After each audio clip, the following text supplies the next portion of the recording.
நிறைவாக வரும் 994வது நாமம் ஓம் ஆபால கோப விதிதாயை நமக என்பதாகும். திருவர் ஆயர் உட்பட அனைவராலும் அறியப்பட்டவள். அனைத்து தத்துவங்களுக்கும் 6 அத்வாக்களுக்கும் அப்பாற்பட்டவள் அம்பிகை. எனினும் எளிவந்த தன்மை உடையவள். அவளை சிறுவர்களும் அறிகின்றனர். ஆடு மாடு மேய்க்கும் ஆயர் குலத்து பாமர மக்களும் அறிகின்றனர். பாலர்கள் முதலில் உமா மகேஸ்வரியை உம்மாச்சி என்று அறியத் தொடங்குகின்றார்கள். கோப்பர்கள் அதாவது ஆயர் குல மக்கள் தேவியை காத்யாயனி என போற்றியுள்ளனர்.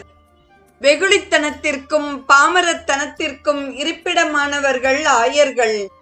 அவர்கள் அறியக்கூடிய எளிமையில் இருப்பவள் தேவி. பாலர் அம்பிகையை அறிந்ததற்கு எடுத்துக்காட்டு திருஞான சம்பந்தர். 3 வயது குழந்தையாக இருந்த பொழுதே அம்மே அப்பா என அழைத்து திருமுலை பாலை பெற்று அனைத்தும் அறிந்தார். அடிமரத்திலிருந்து நுனிமரத்தை வெட்டிய ஆயர் குலத்து காளிதாசன் அவளை அறிந்து பலவாறு போற்றினான்.